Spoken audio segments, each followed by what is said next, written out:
Welcome, everyone. Thank you so much for being here for our panel. I think it's totally fine as a few people continue to trickle in. And we also wanted to say thank you as well to all of the organizers of this event for inviting all of us here today for this conversation that we'll be having with you this afternoon. Welcome. This is the start of our slides. I did want to note that we have a link to the slides here on z.umn.edu/dataai. So you're welcome to follow along, and of course, the slides will be shared after the presentation as well. So we'll start with some quick introductions of everyone who's here on our panel today. I'll just briefly introduce myself. I'm Jenny McBurney. I'm the Government Publications Librarian here at the University of Minnesota. And I will allow the panelists now to introduce themselves. Maybe, Kirsten, would you like to start? Can you hear me? Oh, there we go. Yep. My name is Kirsten Delegard, and I am one of the co-founders of the Mapping Prejudice Project. We're located in the University of Minnesota Libraries. My original training is as an academic historian, and I'm now I call myself a public historian. I'll talk more about that. Hi, my name is Kari Williams. I am the User Engagement Manager at IPUMS, which is housed over in the basement of Willie Hall within the Institute for Social Research and Data Innovation. And I spend all day long talking to people about data. Hello, my name is Eric Lind. I'm the director of something called the Accessibility Observatory. I'll tell you more about that in a minute. But I'm at the Center for Transportation Studies, so I'm a researcher there. And yeah, look forward to talking about how data can work and not work with AI. Hi, my name is Jaydeep Srivastava. I'm a professor of computer science and engineering, and I work a lot with, more on the computational sides of data, AI, and so on. And also, I have a courtesy appointment in the Hubbard School of Journalism and Mass Communication. Great. Thanks, everyone. And then briefly, I just wanted to give you a heads up on kind of how the agenda will go today. We'll start by setting the stage, and I'll give a quick commentary on what do we mean by public data or community data. And then next, we'll have a short presentation from the three folks here that are here who work on projects that use community data sets for public benefit. So we'll hear about Mapping Prejudice, IPUMS, and the Accessibility Observatory. Then we'll have some questions for the panel, kind of centering around the big question of how can AI help or hurt the social good provided by projects like those that you will hear about today. And then we'll also have time for a Q&A with the audience. So we'll be excited to hear what questions you have for the panel as well. So first up, I'll just do a little bit of setting the stage. Sorry about the double mics here.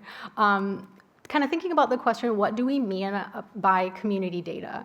So a lot of times, people might sort of use some of these terms interchangeably, right? Community data, public data, open data, and they absolutely can be. There's a lot of overlap there, a bit of a Venn diagram, right? And so we can kind of debate what all of these different terms mean, but I thought it might be useful to just kind of say a few things about what I think from the perspective of a librarian, and then we can also kind of hear what everyone on the panel thinks about it as well. So when I think about community data, I've heard folks talk about it as data that is produced by a community or citizen science, so you'll hear a little bit about that today. But I've also heard people use it to mean data that are available to a community to use for free. And typically, when I'm thinking about that type of data, I'm more thinking about public data or open data. And I'll talk about a little bit kind of what those mean and how they might be slightly different from one another. So public data is typically means to say data that's freely available and in the public domain. Oftentimes, this is going to be government data, right? So that's kind of why I'm here as the government documents librarian. So data that is produced directly by government agencies is automatically in the public domain. This is coming from, all the way back to the US Copyright Act of 1909, when folks were making laws about how works that are created by federal employees automatically are part of the public domain. And when we think about that type of public data, It might be super easy to access, it might be open, or it might not be. You might have to place a FOIA request, for example, to get it, but you do have the right to that data because it is public. There's, of course, other types of public data. Oftentimes we think about data that has been funded by government grants, but produced by researchers in academia or other non-governmental research institutes. Another aspect, though, that we want to think about is open data, and what does that mean? So usually this means, again, data that's freely accessible for sharing, for reuse, but typically it's been structured and maintained to be more accessible, to be machine readable, easier also for humans to understand, and then geared towards secondary analysis, that's really part of the goal of having the data be open. So when we think about open government data, again, this is directly produced and maintained by the government, and then it's often made accessible through an open web portal. So for example, on the screen, you can see a screenshot of the Open Data Minneapolis site. So again, not all public government data is also open and accessible automatically. You might have to do something to make it accessible. And then, of course, there's also open science data, again, funded by government grants, but produced by researchers. Oftentimes, it will be made accessible by being hosted in a repository. For example, the University of Minnesota has a repository. And then also, it will typically have metadata or curation done to the data set to make it more understandable both for humans and for machines. So when we're thinking about open data in particular, there's kind of these ideological principles that make something open, right? That we have this belief that there's a right to access work resulting from public funds, that there's a sense of accountability for our government or for the researchers who are receiving government funding, and then also just that we value knowledge sharing and that we think that that's important as a community.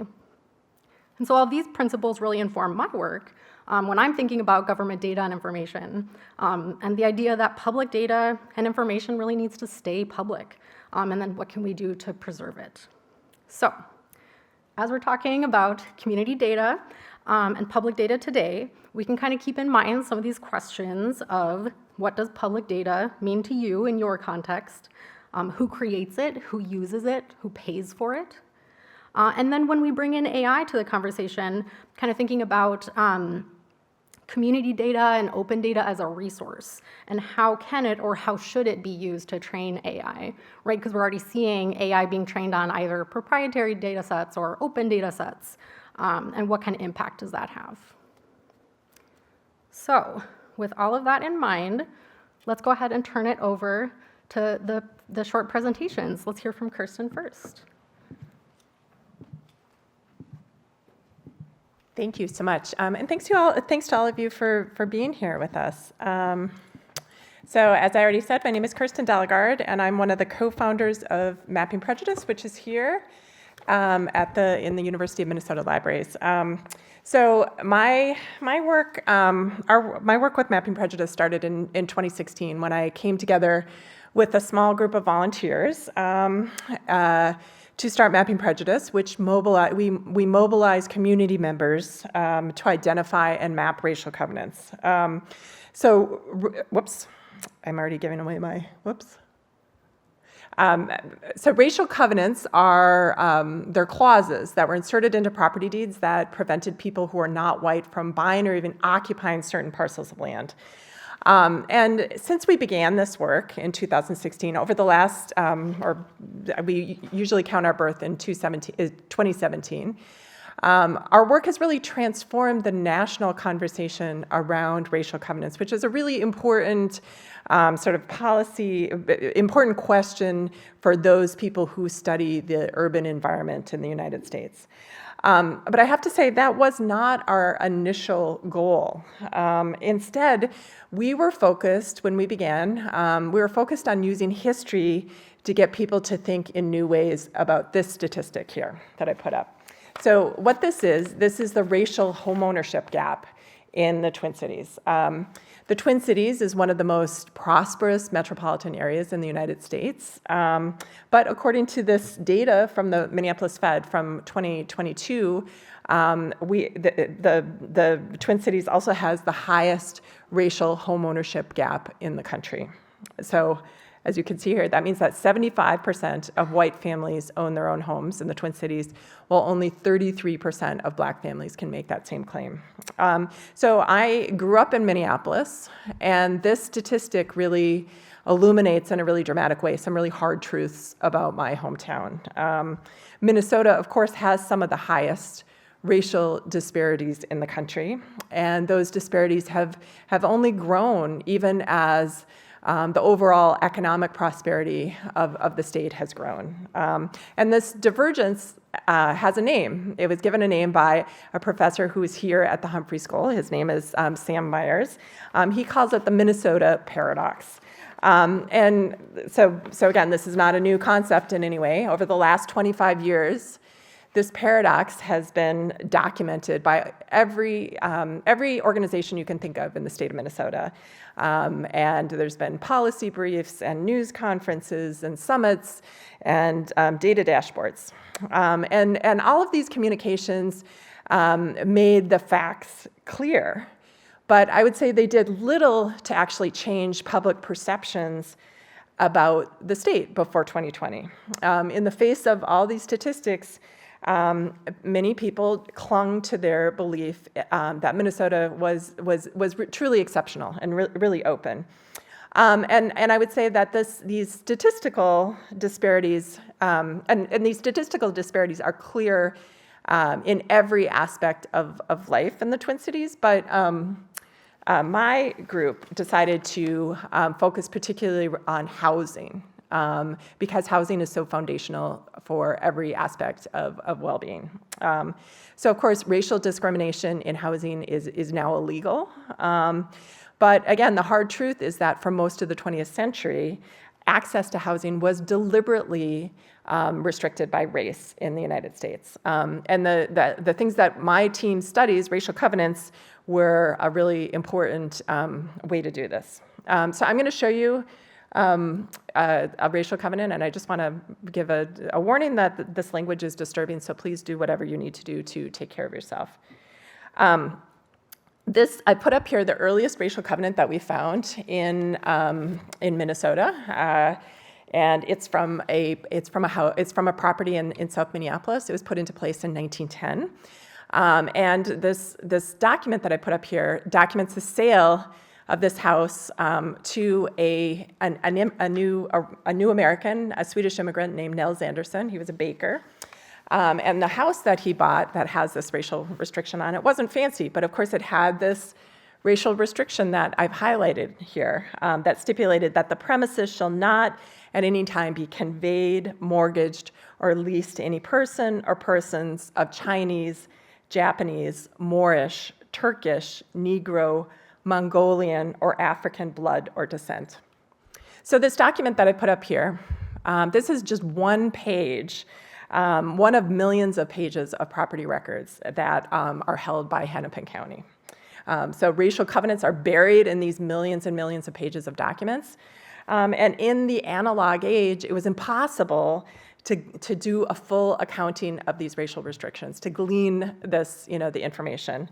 And new digital tools that my project was able to employ completely changed the landscape of inquiry. But I will confess that I began this work with what the Buddhists call a beginner's mind. I was trained as a historian, but I actually knew nothing about racial covenants, which I always say was something of an advantage.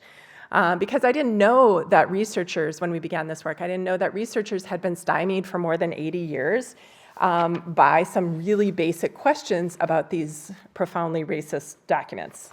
Things like, how many racial covenants were there?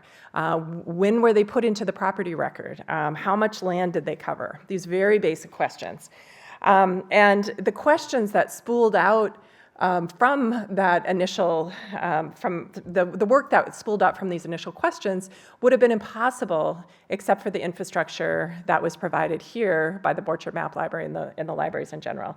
The libraries, and specifically the Map Library, which has a very robust geospatial data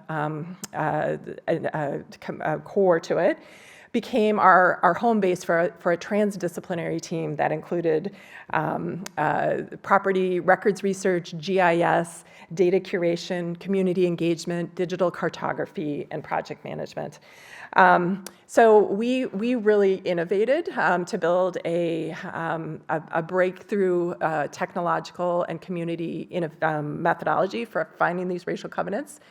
And we have continued over the course of the project to refine this methodology over time. But here's how it works today. So county recorders give us digitized property records, millions and millions of pages of property records. We analyze these records with software that we now call the deed machine. And this software flags documents like the one I just showed you that seem to have this kind of racist language. So, and then we harness the power of community. We put these flag deeds into a crowdsourcing platform called Zooniverse that was actually developed here at the University of Minnesota. And this allows us to mobilize volunteers who sign on to Zooniverse, and they read these property records, and they transcribe the information that we need to put them on a modern map. So to date, our project has worked with more than 12,000 volunteers across the country. And they've read deeds from counties all across Minnesota, as well as Washington, D.C., Milwaukee, Wisconsin, Ann Arbor, Michigan, Massachusetts, North Carolina, and now California. And there's many other projects around the country that that we have not been directly involved with, but that have been inspired by our work. And these community map makers, as we call them, they created the data that undergirds this visualization here.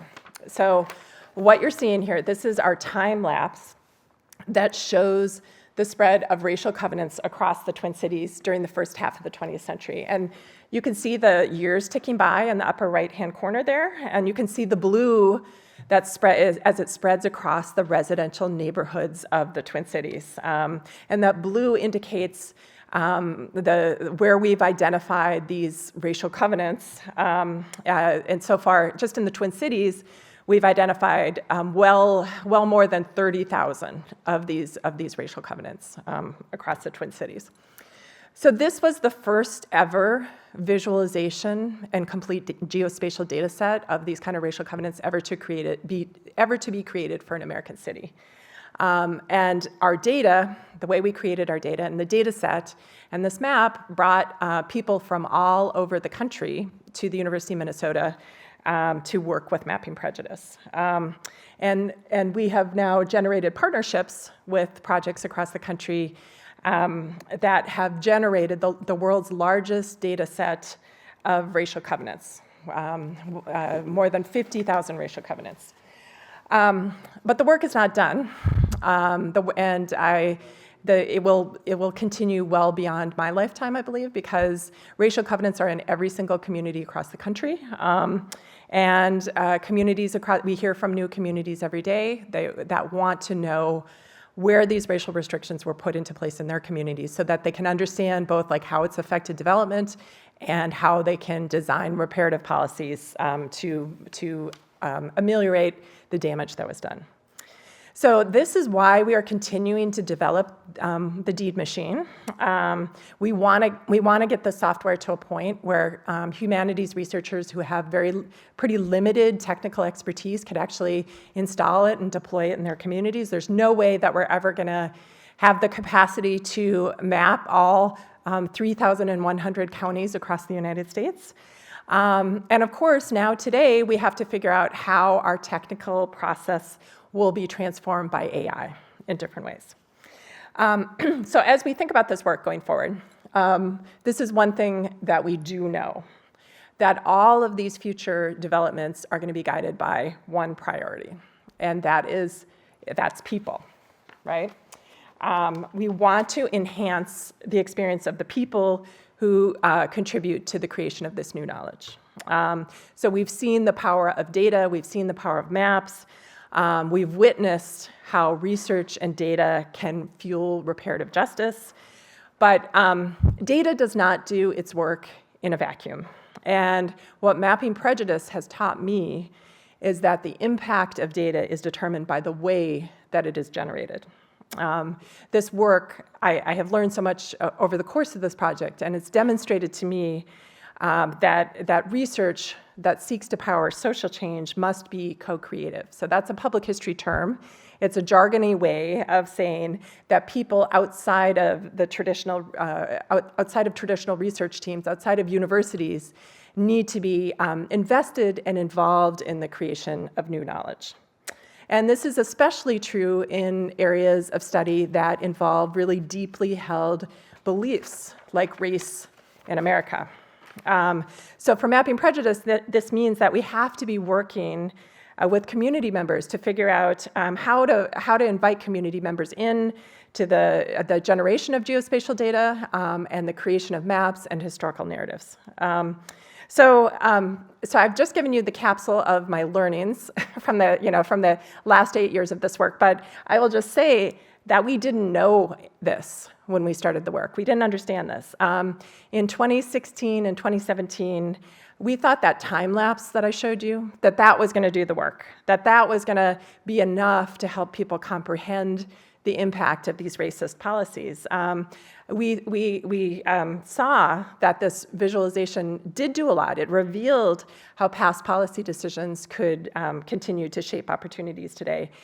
But it was our volunteers who taught us something unexpected. They showed us that the process of reading the documents was as important as the finished map. They told us that reading these property records was eye-opening. It was mind-blowing. They said that their encounters with these primary sources gave them concrete evidence of structural racism. So they were telling us something that all good teachers already know, right? Doris Summers has written about teaching, and she says, teachers are showers, they're not tellers. Real maestros don't explain, they point out materials and techniques, and then they let students explore. We had a journalist in Milwaukee who looked at our project, and she said, talking about these covenants is quite different from seeing the document and the language used in them. So in other words, reading these disturbing primary sources that we study provides an opportunity for experiential learning on a mass scale, way outside of the conventional classroom. And so this recognition has inspired our mantra, our project mantra, which is the process is the product. Community co-creation is the secret sauce of Mapping Prejudice. And this citizen science approach to generating data has an impact that we just never imagined possible. It's cultivated understanding in all kinds of corners of the world, an appetite for understanding the difficult history of racism in the United States. Since the origins of our project, we've had more than 500 speaking invitations from groups across the United States and here locally. Mapping Prejudice has inspired a wide range of artistic responses, including a documentary film that's been watched more than 3 million times.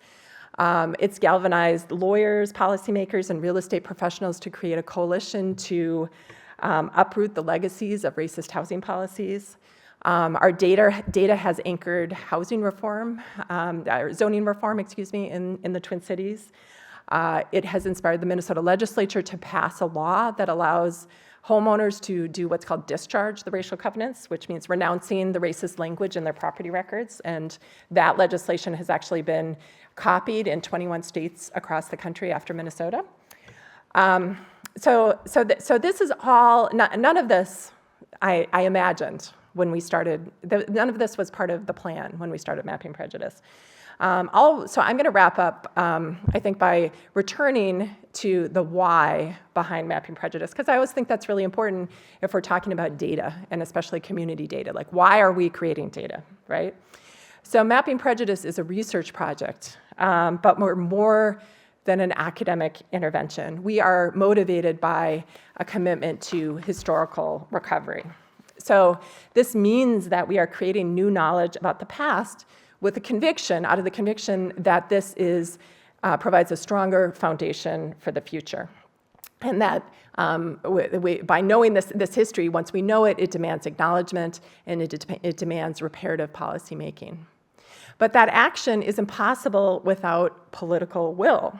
And hence, that's what we have understood, is like all of these people who become involved with Mapping Prejudice, they are the ones who have provided the political will for all the action that has come out of the research. My 4-person research team could never do that. So here's what's the word? This is the conflict in the story, right? Here's the intervention. Last year, we were approached by a group of researchers at the Stanford Reg Lab, and they suggested that we should, not just suggested, they sort of directed us to use AI to eliminate crowdsourcing. And we had a long set of conversations with them where we explained that getting rid of our volunteers would actually be antithetical to our theory of change. We have tried to explain that discarding human engagement would actually strip our public history initiative of its reparative purpose. So I offer this story as a provocation to this group, to the panel, my co-panelists, and all of you. I'll start by saying I have an overarching concern about AI, that it will dull our collective capacity for experiential learning and critical thinking. I'm anxious that it will atrophy what should be at the center of the liberal arts project, which is the ability to critique. But I know it's not a binary. AI is not the answer to all big data research challenges, nor would I suggest that it should be dismissed out of hand as a dystopian evil tool. We're very much aligned with our collaborators at Zooniverse, and Zooniverse is the world's largest platform for citizen science crowdsourcing. They have just started a new research project to study what are the ethical uses of machine learning in citizen science projects. My group is also leaning into this inquiry, but at this point, we don't have any answers. And so when these questions were posed, I was like, well, I have a lot of questions, but I don't have a lot of answers. So that's what I would love to explore with all of you, our big query. How can AI enhance the opportunities that my team has created for learning, for connection, for personal growth, for experiential learning? And I entered this conversation, I want to say, with the same beginner's mind that I brought first to Mapping Prejudice. And I'm looking forward to exploring with all of you how to navigate this very challenging new landscape. So with that, I will hand it off to Kari. So.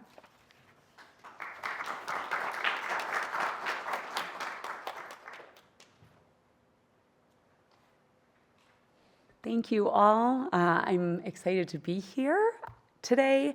I'm Kari Williams, and I'm gonna just give you a quick overview of IPUMS to help sort of couch my perspectives, or the perspectives that I'll bring to the discussion portion of the session, kind of sharing the data context in which I'm usually operating, or the type of data that I'm often thinking about.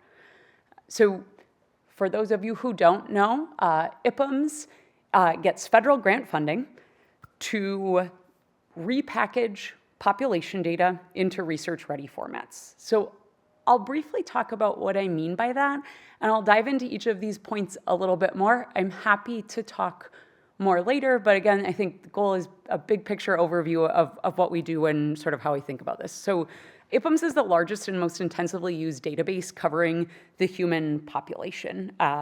We do something that we call harmonization, making variables comparable across time or place to make them easier to use. We allow researchers to create customized data files that combine multiple years of data or multiple countries and restrict to only the variables of interest. We have metadata that are integrated into our web-based data access system, and that serves to document individual variables. So our harmonization process is metadata driven, and it also populates our documentation, and that helps make sure that the documentation and the data that we share are always in line because those move through the system in lockstep. And then we're federally grant funded, right? And so when we're talking about public data, lots of these data are public to begin with. And so I think, one, we make the data freely available along with the support to use them. They're public data at the beginning. They are publicly available at the end, though I think as we talk about public data, like public might be the wrong term. So data availability.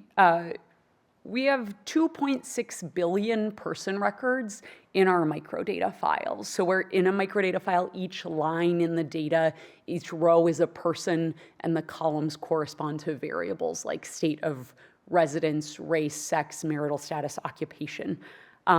We have partnerships with UNICEF, the Demographic and Health Surveys, and over 100 national statistical offices from countries around the world to integrate population data. We include GIS shapefiles for many of the places that are represented, the places where people reside that are in our data. And then we also have summary file or tabular data, right? So you might think of this as like an age by sex table for a certain geographic area where you see age in 5-year bins and you're just getting population counts. So we have 581 billion table cells available through IPUMS. These data are organized into 9 major data collections. Describing each of them takes more time than I have today, and I know from experience that I can tell you about all of these data in abstract all I want, but when I tell you the research applications, the potential of the data seem to come to life a lot faster for folks. Every year we hold an annual research awards competition. And so these are just some selected topics covered by last year's winners. So we had folks using the current population survey and the US decennial census to look at pay and employment discrimination. We've seen people look at survey data over time to think about the implication of changing how we measure race or disability. Impact of environmental conditions on global migration, on stated fertility intentions, freeway construction and population change, mental health and citizenship status within policy versus broader social contexts, insufficient sleep among adolescents on school days and across national comparison, right? We're sort of going from broad to specific, but you can really zoom out or zoom in with these data. Or the earned income tax credit and time spent on adult caregiving, right? We often think about some of these as levers for paid work, but there are broader implications of those. So this is just a selection to kind of give you an idea of the sorts of questions that folks answer. Now that we've sort of talked about what's included, I want to talk about data harmonization. This is sort of the bread and butter of what IPUMS does. So I'll talk about this within a microdata, that person-level data perspective. We have similar methods that translate to spatial data, but I'm not a geographer, and so I'm not going to talk about those. So harmonization is creating a single consistent data series from data sets that were collected at different times or different places. And we group broadly comparable categories while retaining sample-specific detail and then denote comparability issues. This is a really simple example that sort of shows what we're talking about. This is just how folks report marital status in the National Health Interview Survey. You'll notice, right, there's this detail about whether or not your spouse is in the same household as you, and they dropped that beginning in 2004. Also, the separated category is the same, but it has different codes. And so core to what IPUMS does, every researcher who wants to use these data across this divide, they have to address this problem. It's error prone for individual researchers to do that, right? You're gonna make a mistake when you're writing those things in code, inevitably. Everybody has to do it. It's redundant, and everybody might assign them different codes. So even if everybody does it perfectly, and everybody does it efficiently, you might still decide, do you put married first or do you put never married first, right? So all of those things limit reproducibility. We aren't going from the same starting point. So here's an example of how IPUMS might handle this with harmonized marital status codes. The first digit denotes categories that are broadly comparable across time, right? That 1 captures married in general. The second digit is capturing that sample-specific detail. And then we apply this to all years when the data are available. This is a metadata-driven process, so it's easy, it's less error-prone. We can see how that works. So that's what I mean by harmonization. Folks can also build customized data sets. Right, they can use multiple samples, but only the variables of interest. I'm sticking with the National Health Interview Survey example because I have slides for these things, so that's why I've ended up with this. There aren't links to download the full data for each sample, and when we're thinking about some of the conversation we'll have about AI and transparency, which is something I think a lot about, this ability to create customized extracts from the full data set is something that I'm really holding in my mind as part of those conversations, because every file that folks get from IPUMS is a little bit different. We also have access via API for folks who don't want to bother clicking through the website. And people use the data a lot. So in 2024, there were close to 500,000 data requests from IPUMS that equate to about 690 terabytes of data that were extracted between our web interface, API requests, and then an online analysis tool that we have. So it's an average of nearly 1 request every minute. I talked about integrated metadata. I'll just sort of go back to this again as part of the brief overview. The metadata dictates harmonization, and it populates user-facing documentation. So you can see the codes that are associated with a variable. And again, all these things are attached to an individual variable instead of you combing through a 300-page PDF. It's also machine readable. Here's a brief description of what the variable measures.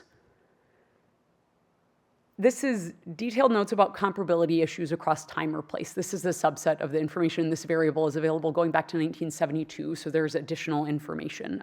We've done the reading for folks, right? And again, with a metadata-driven approach, attach that to individual level variables. So if you want to use 30 years of data, you don't have to read 300 individual code books. The universe, who's asked the question, for whom do you even have data available? I think that's an important context piece, right? Sometimes as you're thinking about machine processing and data, when is the variable available? You can jump to see the full survey text and where the question falls within it to see what was asked immediately before and after. You can think about sexual orientation questions that get asked as part of demographics as opposed to risky health behaviors, right? That's a shift that's happened in population data. The NHIS includes multiple weights, so there's explicit guidance on which weight to use because of the complex sample design. We also map the harmonized IPUMS variable names onto those used by the original data providers, right? Part of this is about increasing transparency. If you're saying, where did this come from? We're trying to help bridge that gap for folks. So that's sort of we have metadata that drives and populates that documentation. And then the last part is the data are freely available and we have user support. And so I work with the team that supports folks who have questions about the data. So that's individualized support through emails, through virtual office hours, but we also have asynchronous support, video tutorials, webinars. So in 2024, we talked to about 4,500 data users between academic conferences, virtual office hours, email, our user forum, workshops, webinars, things like that. So we spend a lot of time talking to researchers about data too. I think the last thing that I just want to preview here some of the things that I think about, and I'm really excited to discuss this more with folks. We see applications where AI could help us, right? Thinking about, so IPUMS data, sorry, I really whiffed on this part. Right, they're public data to begin with. Folks, they're still freely available when we're done, but we ask that folks register because we're grant funded. So if we can't report on who's using our data, it's really hard to get money to make them available to folks. So they're behind a registration. There's not a fee, but in that sense, it's a little bit murky, right? They're freely available, but they aren't wide open by the time that we're done. But our mission is democratizing access to the world's population data. We can see how AI could help us do this and where our data could serve AI, right? We could streamline our data production, getting data to people faster. That's really helpful. We could build a tool that increases discoverability of data, right? We need to do some work with that, but that helps other folks. We have a wealth of potential data for benchmarking, bias detection and mitigation, synthetic data generation, imputation, offering contextual data, training data, validating models, right? All of those things we see the potential of. I think our uncertainties, or the uncertainties that I have, are around transparency. And I think a lot about transparency going two ways. It's both, what is AI using? Right? What's the source? Again, I talked about citation and registration. That's really important. That's how we're able to keep doing the work that we do. But the other thing is IPUMS is a living and dynamic database. We make changes. You can imagine with harmonization, we have these codes. If NHIS adds a code for cohabitation, all of the other codes that we have might change. So how do we make sure we communicate back to folks when things have changed? Because people have registered for important things like errors, we'll contact you with an email. And I think we think a lot about transparency going in both directions, making sure folks understand terms of use and those things. So with that, I'll turn it on over. Thanks.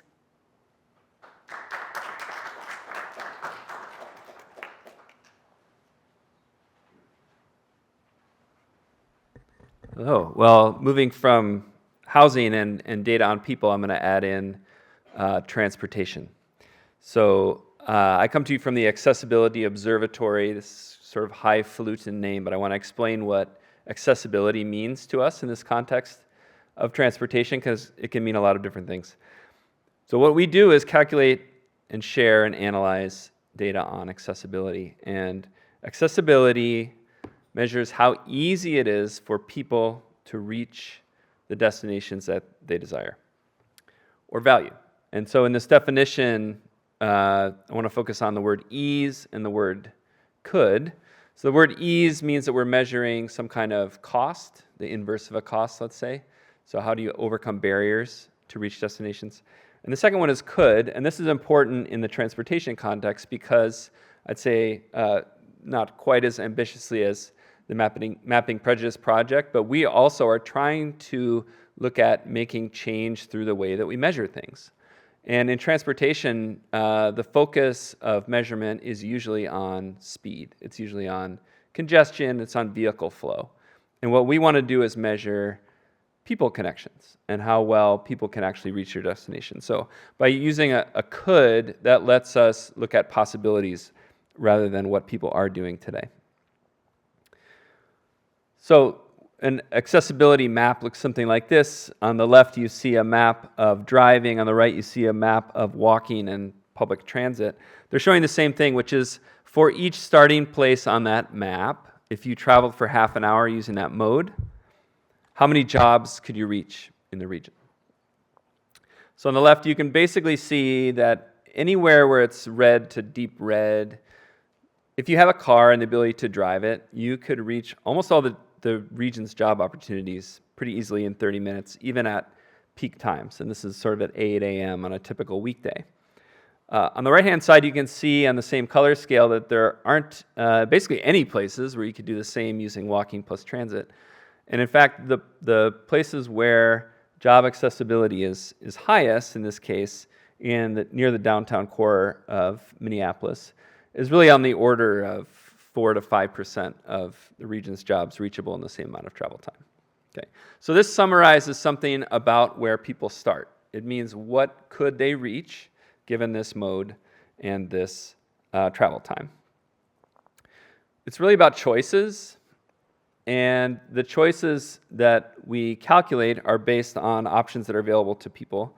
And of course, not every option is available to every person. If you're under 16, or if you're too old, or if you have a broken right foot, then you may not be able to drive a car, let alone be able to, fill it with gas due to some financial conditions, right?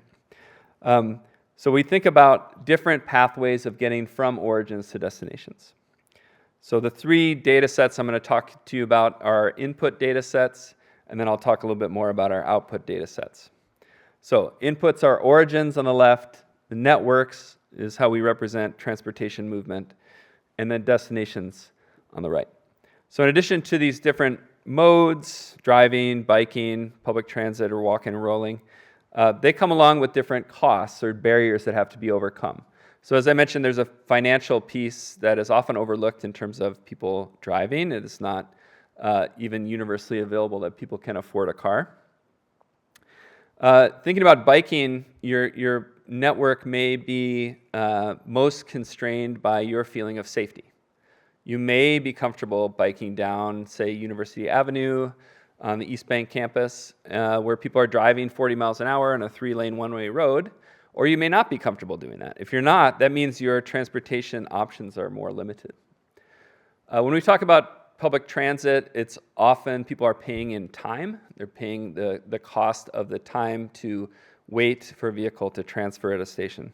And then for a pedestrian mode, as we refer to kind of walking and rolling for transportation, things like safety might be very important, as with biking, but it might be even more subtle elements of the built environment.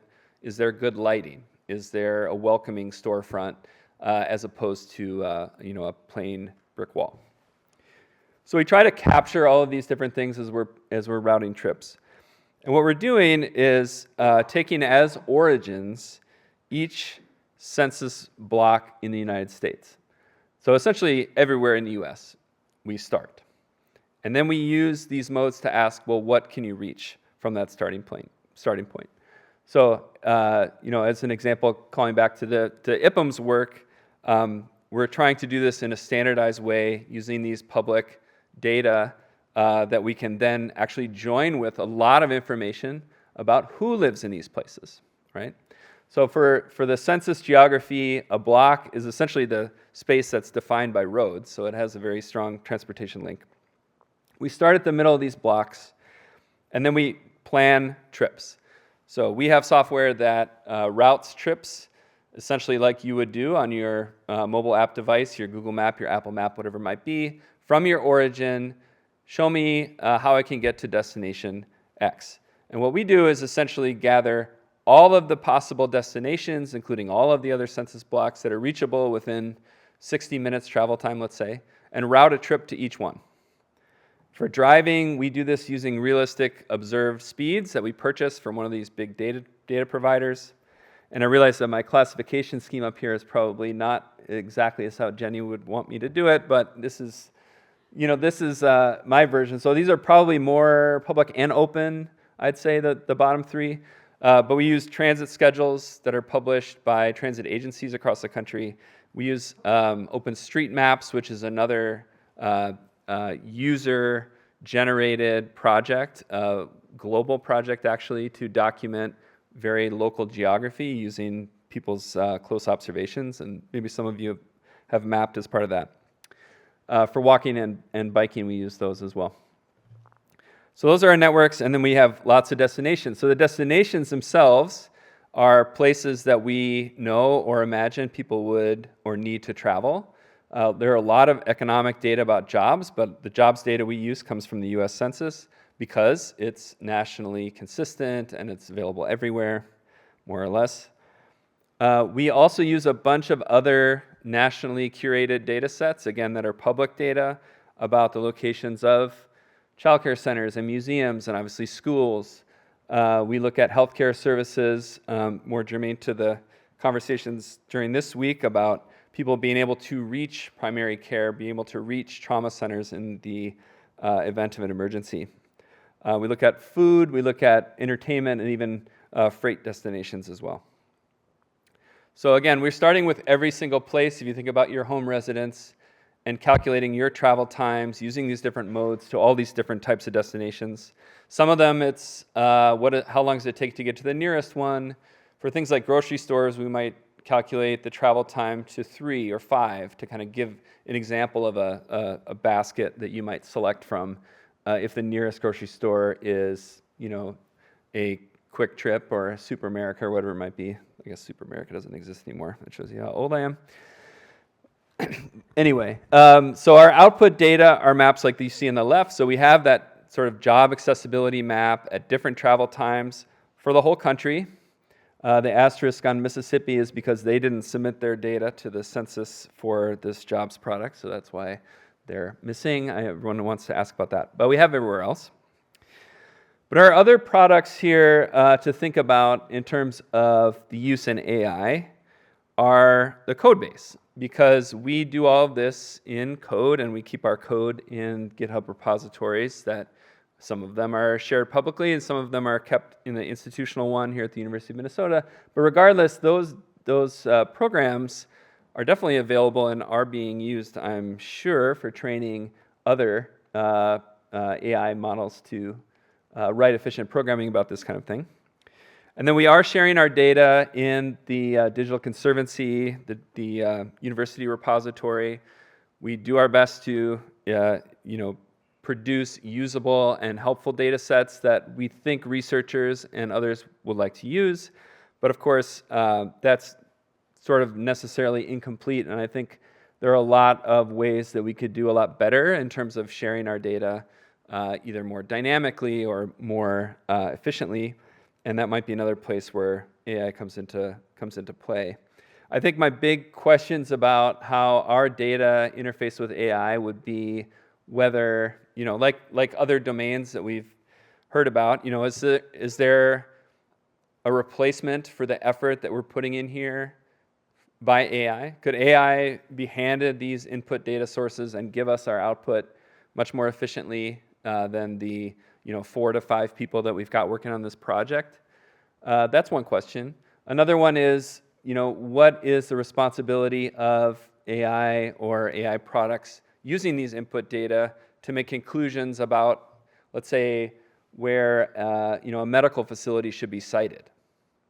Okay, so you could take some of our data about travel times, and you could place the optimal location of a hospital, but do we trust that AI is going to get the details right about how those inputs will inform that decision? That's kind of sorts of things that I've been thinking about with respect to our data and artificial intelligence. So I'll stop there.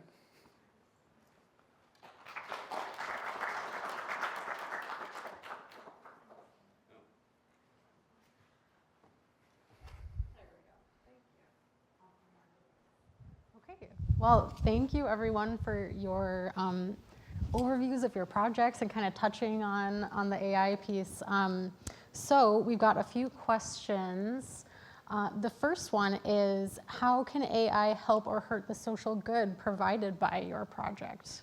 And Eric, would you like to go ahead, since we kind of just heard a little bit about your work? Sure. I mean, so our data are produced on behalf of, right now, a dozen state departments of transportation and the Federal Highway Administration.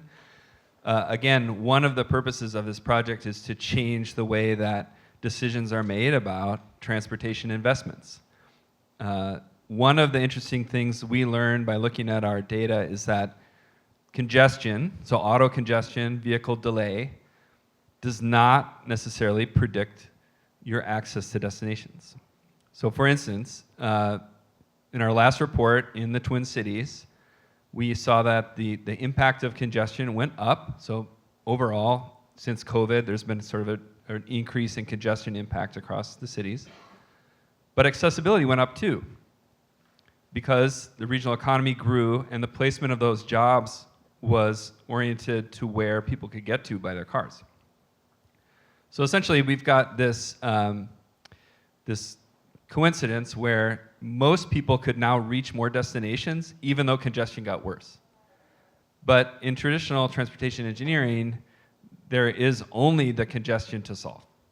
Okay? The land use and how that works with the transportation network is not usually so integrated. Okay, that was an introduction to, so that's kind of like our public mission, I guess. Mm-hmm. So how does AI help or hurt that? I think the question comes back to how and who is training the AI model to optimize for what output. So if you think about our networks and what barriers people face, if AI is only trained on shortest path and quickest solution, we're just going to come back to auto travel needs to be sped up. Okay? If we consider in the AI model all of the other things that people are interested in traveling, like safety, or even just a preference for being able to walk to places, then we may get more socially useful answers. So I think it comes back to what the AI model is being trained to optimize. Yeah. I previewed this a bit, but I think a lot of what we think about is increasing accessibility to data. And so if, right, to the extent that we can make more data available or faster, that all serves the broader mission of democratizing access. As AI develops, there are lots of America's Data Hub Consortium and others, right? There are some folks who are looking at AI chatbots and how can an average community member process or leverage federal data? How can we make that accessible to them? And I think that's a huge potential. And I think a lot, I alluded to transparency, right? But data provenance and citation is really important. I spent a very, very harried few weeks in late January and early February refreshing the Census FTP site because data files were gone. And I think those federal data are used, these public data are used so many places. And I think the thing that I think about a lot is how do we make it apparent that these models didn't produce these answers on their own. They came from these valuable data sources that are taxpayer funded. And then at an individual level for IPUMS, right, we're doing a lot of work to make those data easier to use. We're repackaging them. And that's an important part of increasing their usability. But if we can't track that and tap into that, then it's much harder to advocate for those things that are so valuable. And so I think that's sort of, I see lots of potential, and I think the primary, there may be other things, but that transparency, it's hard to think about anything else until that part has been resolved. Jaideep, would you like to go? Oh, okay. Well, since I'm from the technology side, I mean, to the question of, what can AI do? So, well, thank you for these excellent presentations because, that helped me understand also, I mean, some of the data sets I've known, like IPUMS, but the others, it was useful to know. But also, importantly, especially, what you said, Kirsten, about the last statement that you made, that the process itself is the product, right? So I think that, I mean, clearly, so I'm just going to make a short list at least, and what AI can do or cannot, well, what AI can do. And then I think, maybe other questions will come up later. But I think, so there's a couple of different things to think about what AI can do.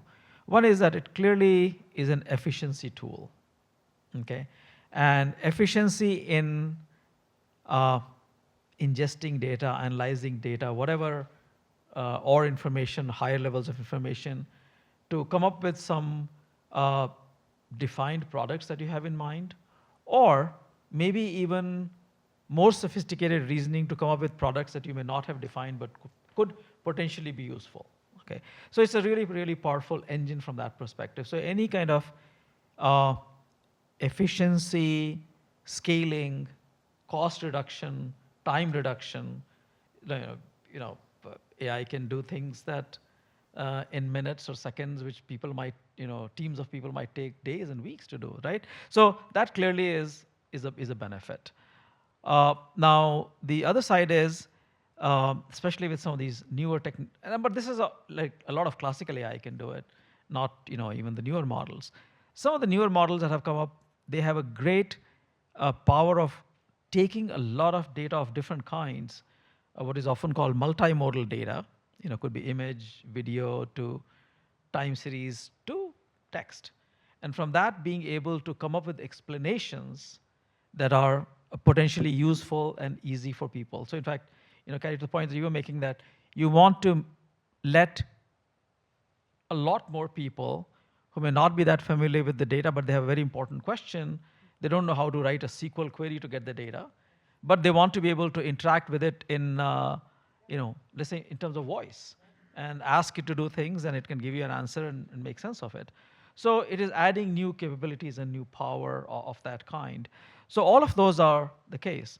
But there are also the kind of questions, like, I think the point that was well made was that it needs to, is it hallucinating? Okay, very important. And you also refer to that by saying, well, do we know that these conclusions it is coming from are grounded?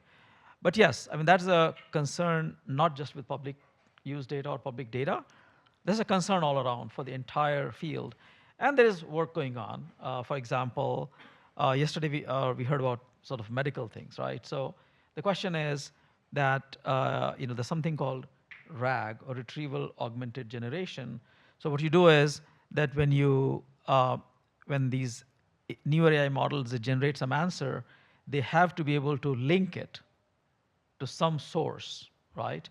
And the idea is that, and again, that's the question of the quality of the sources. So one of the things people did was, well, like Gemini, Google's AI. Well, you create an answer, but at the same time, it'll link it to Google search. Here are the links it's connected to. Here's where we got the information from. So it gives a reality to it rather than hallucination. So there is a lot of technical stuff going on in that area. But your question is the hardest, Kirsten. That is it that, the experience that people are having, whether that is the learning by doing it themselves, right? The volunteers, they're having an educational experience. They're having an emotional experience. So if AI is going to do that job, then all of that is missing out. And that's where I think it comes down to that maybe in that whole process, there is the component of whatever the people are doing, there's some part of it that is tedium, and there is some part that is the experiential, there's some part that is educational, there's some part that is skill development. And I think what we have to do is to try to separate those things out. I always give the example, I've given it like a couple of times already, on that in cars, when we came with automatic transmission, you don't have to worry about a clutch anymore, or the clutch and gear synchronization anymore, okay? So now, we say, well, we can get rid of one thing, and now you can pay more, maybe you can pay more attention to the traffic around you, right? So I think that's the part where we have to keep continuously thinking that, is it that the thing that we're doing as a human process is, and clearly there are benefits, as you point out, but is every single task, the way we're doing things, is every part of it beneficial and objective? And I think that's the part that has to be thought through. And then therefore the appropriate tools for those environments and for those tasks have to be there, which take away the tedium, but keep the experiential and the emotional part. So I think that's something to think about. Yeah, that's great. I will push back a little on your driving analogy, because there's probably some people who like to drive stick shift. No, so but I agree. Like, I'm old enough so that when I was in graduate school, I had to go down to the sub-basement of Wilson Library to find the journals that were bound and then take them to the photocopier. I mean, I would love those hours of my life back that I spent, and I don't think that my knowledge of the material that I found in those journals was that much better, because I had to carry really heavy bound volumes and take them to a photocopier and then find a place to store them. So I'm the farthest thing from a Luddite, but again, yeah. How do we figure out what is the valuable thing? What takes out the tedium so that we can focus on, so now I can read 20 journal articles versus 5, right? Versus, it has been really interesting, though, people who look at Mapping Prejudice and they're like, oh, wow, it's this data set that you have in the map that's done all this policy work and all this community work. So we're going to have something like that, and then the same thing is going to happen here. And we keep saying to people, no, that's not, just because we have mortgage lending data, for instance, is another example. People are not rushing to the mortgage, it's an important data set, right? But people are not rushing to the mortgage lending data to really have personal educational experiences. So, yeah, and I think one of the important things about this conversation and about what your comments is the importance of this work has to be transdisciplinary, right? Like, the work on AI cannot be just housed in an engineering school or in a comp sci department. That we have to be bringing in people who understand like human development, who understand social psychology, right? And being really clear about like, why are we creating data? And I also want to say, like, we're sort of talking right now as though these are normal times. And I just want to bring forth that we're not in normal times right now. The research infrastructure of the United States is under attack, right? That people are questioning in every single sector of life. They're questioning expertise, they're questioning research. Things are happening to research and data that I just never anticipated seeing in my life, right? And so I do think that we have to be making not just a full-throated defense of what we do, but we have to be thinking in real terms about changing the way we do much of our work to rebuild that trust. And it cannot be business as usual. And we can't just leave it to the courts or even to the elections. That we have to be building personal relationships with the people who need to be supporting our work. So that means going out to people and explaining how does vaccine research work, for instance? How does transportation research work? Because people are not trusting the work that we do right now. And I'm not sure AI is going to make that better.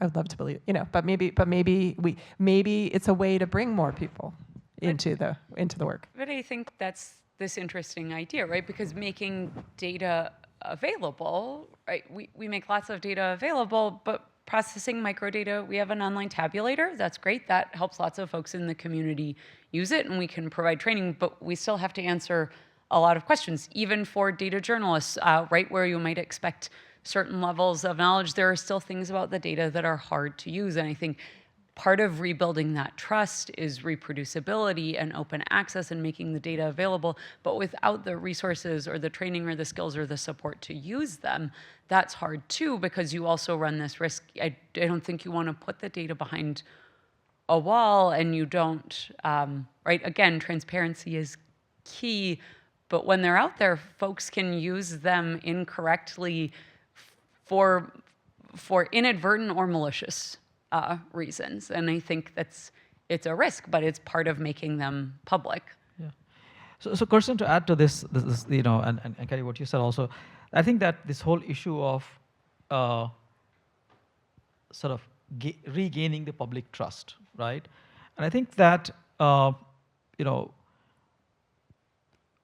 of the things people always find kind of interesting and is when, okay, so what can this thing, tax dollars are going, what can it do for me, right? So if, for example, we can make, let us say, these wonderful data sets, help answer questions, starting right from, I don't know, maybe middle school level, right?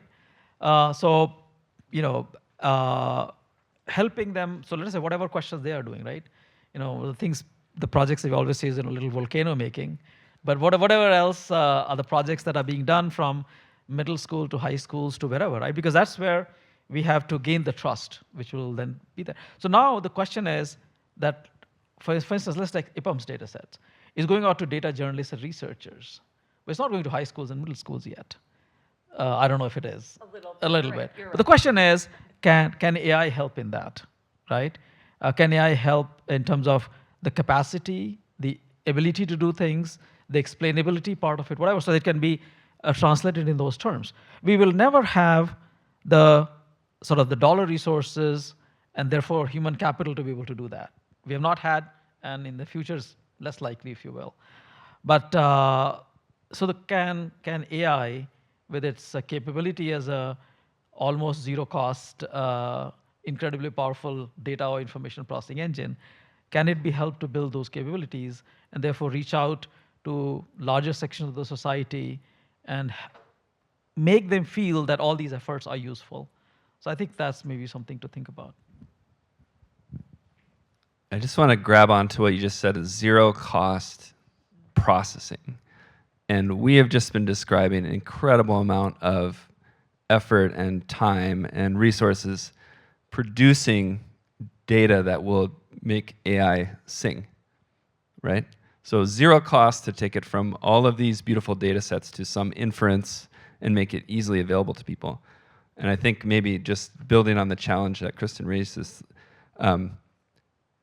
everyone will see that as AI success, right? Not researcher success, not 10 years of mapping prejudice or 10 years of accessibility observatory. It will be like, this is cool AI result, but underneath it is actually a lot of research effort that that I guess is the transparency of how does that credit kind of come back to this original work. I think you point out a very, very important point, and I think that's the part where the appropriate credit has. I mean, people have to be educated on that credit, as well as there has to be the appropriate credit back mechanism, whatever it is, that that is there. But I think that if we don't make the data sets available, because the society is excited about AI, and young people are excited about AI, so they're going to use that. Now, whether they use these nice, beautifully curated data sets that can inform them, or fake information on the internet that can misinform them. So the point is that they're going to drink. So you have these beautiful sources of water, whether you provide that or not. I mean, I'm kind of not being completely disingenuous about it, but that is the reality, right? So I think but yes, I totally agree with you that all the effort that has gone in creating and curating all these data sets, there has to be the appropriate credit part of it, yes. I think it's credit, but I think the other thing is the ability to externally validate, because I don't know, right? How different are my results, right? Depending on what I'm using, are results going to be tailored based on, the kinds of questions I'm trying, right? I keep waiting for Google to know that I'm not interested in big cats when I'm looking for pumas. I'm looking for public use microdata areas, but it hasn't learned that yet. And so, right, like at some point, once it starts to tailor to me, how does someone else validate that? So I think that's the other part about credit, is this sense of reproducibility or benchmarking or fact checking and allowing other people to follow along and engage. So actually along those lines, so Kirsten, I'm kind of curious. You gave the example, Chris Manning from Stanford approached you, and Chris Manning is one of the leading figures in the academic side of these large language models and so on. Someone like him, or people like him, they are in the academia, but they also have a lot of influence on the likes of Google and so on, because they literally advise them. So could they not be the mechanism, rather than not working with them, could they not be the mechanism through which, let us say, if Google or some such organization is going to use this, to influence them to along the lines of, okay, produce tools that will keep the experience part of the people, as well as give the appropriate credit or chargeback or whatever it is, because then these kind of the data set that you have created and you're continuing to create, it can be created faster, covering the entire 3,100 counties, as you said, as well as it could, a lot more people could benefit from it. And then there is the appropriate kind of relationship with an organization like Google or whoever I'm not talking, I'm just using Google as an example, that, so people who are like-minded, like in academia, and understand the value of all the intellectual property or the things that have been created, the effort that have gone behind it, but they can potentially act as the honest brokers between something like the Mapping Prejudice project and the data sets, as well as a Google. We tried. Yeah, we tried. We had many hours of conversation, and it just kept getting to, and it was very clarifying for me to have those conversations, because we kept returning to like that we had very different questions and very different purposes, and that's why I think it's really important to just examine why are you making a particular data set? What is the reason for it? And they saw this as a more a more straightforward, or an easier way to just meet. There's a law in California now that was passed in 2021, I believe, that requires all 80 counties in California to enumerate all the racial covenants. So, that law comes out of the work that we did, right? That people see this, the community engagement that we've had in Minnesota, and then the Minnesota legislature passing its law, and all the people who have gone to discharge their covenants. And so other states, more than 21 states, have now imitated, or not imitated, but made their own versions of this law, because they're like, wow, this is great. People are engaging, we're learning. And so California has a law, and the Reg Lab saw their mandate as just, how do we help recorders get to these data sets as fast as possible? And so for them, it was like a technocratic compliance issue. And we kept saying, that's not, I don't really care, about that. That's not why this work is important. Like, that's just a sort of a cleaning up of the property record, so to speak. I'm like, why do you want to do that? I mean, like, I understand that there's a law, but the law, and so it's kind of it's a ecosystem of lots of things, that the law was passed with very good intentions, right? But unless you put in all those, let's say, guardrails, and really examine, like, why are you trying to make this data? What is it going to do? And I do feel like poorly thought out data mandates are part of what's exacerbating this question of trust. Because it seems like, okay, so here again, like, the government's making us come up with this stupid data, this reporting, like, who cares about the data? Whereas we in Minnesota, I feel very proud of the relationships that we have with so many different organizations and people who we've brought into this process. But it's slow, and it's hard, and it's cumbersome. But I do think there are ways, again, like, as we've learned, there's ways to, like, make it not, you don't have to go down to the sub-basement and find the bound volume to get the information out. And that, obviously Zooniverse is that's a crowdsourcing platform. That's a huge tool for making things more accessible, bringing people in. Well, I have to say I am a terrible moderator. We technically are at time, but our organizers did say that we could go a little bit into the coffee break. So I do want to make sure that we have time for any questions from the audience. Is there anything that anyone here, or were there any online, that you would like to ask? Got one right there in the middle. I'm not sure how, there we go. Thank you. Hi, great talks, all of them. I'm particularly interested in the idea that you brought up about AI taking over tasks that are useful for people to do. And so I was thinking about the context of mapping prejudice, and then as well thinking about, like, will my 19-year-olds ever be able to navigate with a paper map? Or if I wrote out a set of directions, would they be able to get anywhere? And then I think about it in terms of a lot of the other, so the prior speaker, the person from the law office, was saying that some of the new lawyers coming in, the associates, the training that he did as a new lawyer is now being done by AI. And so he's like, well, are these new lawyers going to get trained in the same way? Are they going to be able to do the same kinds of things that I can do, because I had to suffer through doing a lot of that manual work that AI is now doing? And so I think my question is as we think about all the possibilities of AI, how can we think about these limitations of AI and not sound like old fuddy-duddies? Great. Comments? There might not be an answer. It might just be old fuddy-duddies. Yeah, I really had to answer it. There's no answer, but there's no dearth of opinions. Yes. Let's hear your opinion. Yeah, we just have opinions. No, I found it really clarifying to think about that same thing that just emerged this afternoon about the trade-off between efficiency and learning, and the substituting for the rote tasks may not leave room for the learning. I don't know. I guess that's something I'll be thinking about. Can we get a big grant from somewhere to study this? Could someone figure that out, Probably please? not the government these days. What? Sorry.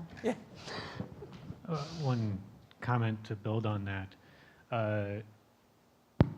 Telling the AI to teach you something is really valuable, and it's really, really good at it if you set those constraints.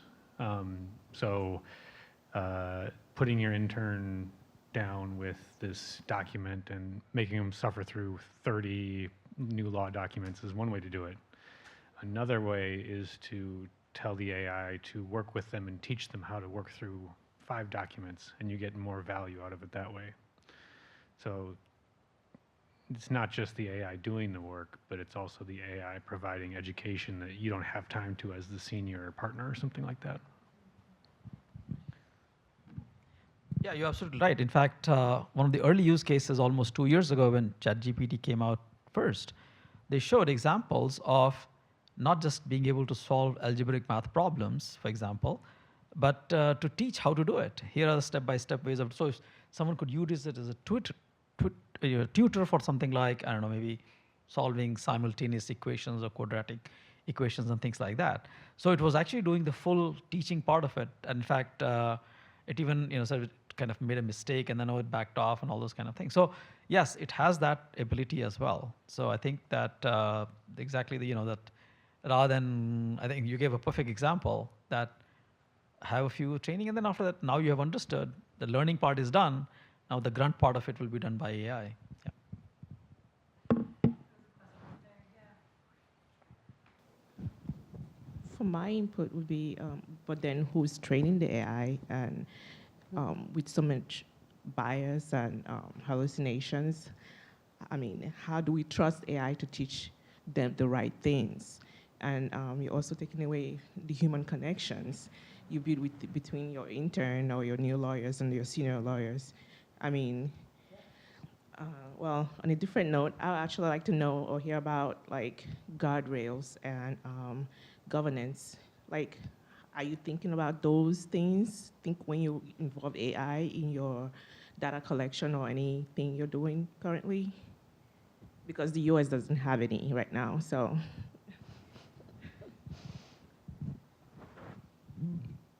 One thing I think about, many of our data are public use to begin with that are available through IPUMS, but those international census data, countries agree to share their data with us, and we have very, very clear redistribution clauses around the data. You can share all the results you want. You may not redisseminate those data files. And I think one thing when I think about guardrails, once those are out, the cat's out of the, how do you put it back in?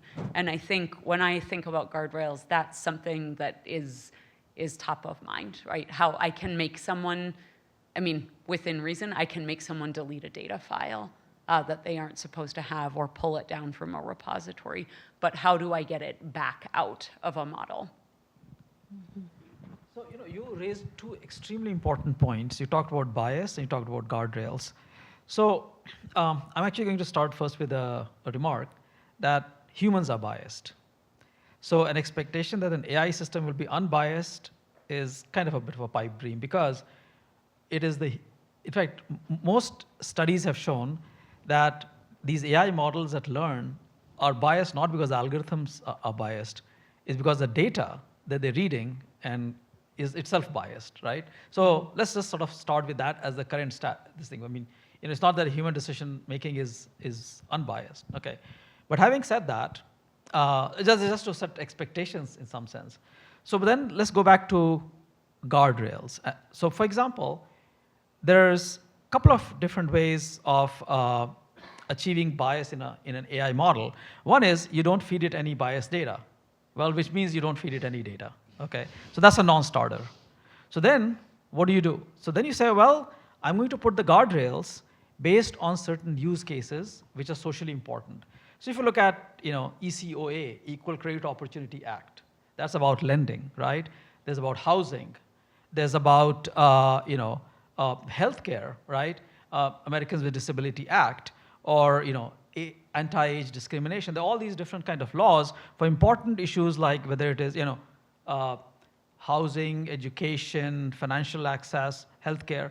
So all of these there are regulations, and those are the real guardrails. They need to be, okay? So now the question is that when these models are making a decision, assume that they're going to work with biased data, because all data is biased. But after that, you do things like, so there can be some automated tests, and I'll give a couple of examples, but more important than that, it has to go through the appropriate legal guardrails that are there to make sure the decision is not biased, or it is not. In fact, there's a different kind of terms that are used, that is, direct bias versus indirect biases. So for example, in credit, ECOA says that there are certain variables that you cannot use in making your decision about credit, about lending, right? Age, gender, sexual orientation, race, ethnicity, national origin, religion, all these different factors. So first of all, your models cannot have that. But then what happens is that maybe there are deeper issues. So for example, let us say, we already saw housing, right? And similarly, I'm sure the same statistics might hold for having a car. So now the question is, now if you look at someone can't get to a medical appointment on time or a credit appointment on time. So that means it is really a factor like that, maybe race, which is affecting behavior. So you go ahead and make a decision, they were not able to get on time, so I'm going to, for medical appointments, I'm not going to deprioritize them because they don't show up for the medical appointment. So there is hidden variables. So for that, usually what is done is that you, after the fact, so because now there are these hidden proxies for those what are called protected variables. So then what you do is, okay, I'll build my model. Now what I'm going to do is, I'm going to see that for different, so let's say we're looking at gender, men versus women. Is it the case that women show up on time to their medical appointments more often than men do? Or a certain race has some advantages, disadvantages. So you have to do those kind of analyses as well. So that's the part that a lot of automated analysis is done. And in fact, I know that in the world of finance, especially credit, banking, all that stuff, they have to actually prove. In fact, the regulators keep coming and asking them, have you done this test? Have you done that test? So the point, it's kind of a long answer, but what I want to say is that you have to assume the data is biased. Okay, otherwise it's a non-starter for any of these models. But having said that, just like we assume people are biased, that's why we have all these laws. So the real guardrails are the laws, and at the same time, some of these kind of tests, whether it is the statistical testing of the appropriate model against those protected variables to make sure there is no bias, or if it is there, it can be highlighted, and then you might say, you know what, I'll take care of it through process. Because finally, when something shows up as a service to the citizenry, let us say it's about equal access, it is not just the technology, it is eventually the people and the process that finally shows up. So what the technology might introduce as a bias, as long as you know it's biased, you can counter that bias through the process. And that's how it is done in all of these areas. So my hope is, yes, we have to keep trying our best to improve the data set. We have to keep trying our best to improve the algorithms, reduce the bias, but we can't eliminate it. So all these other things have to be in place.